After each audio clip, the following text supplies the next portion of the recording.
si Congressman Martin Romualdez, ang susunod natin na Speaker sa House of Representatives,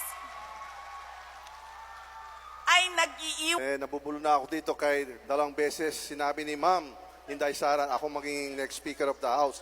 Salamat po Ma'am sa tiwala, sa kumpiyansa sa akin. I am humbled by the mere mention of my name.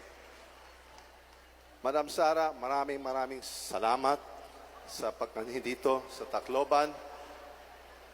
Maraming salamat kay President Rudy Duterte, mulat Yolanda hanggang ngayon, tumutulong.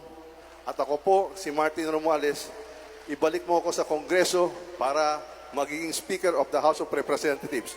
As per Mayor Sara Duterte. Hindi ako nag-self-proclaim. Hindi ako pinannounce sa MC. Sinabi ni Ma'am. Kaya sana naman mangyari man yan. For Eastern Visayas, for the Republic of the Philippines. Tamang salamat.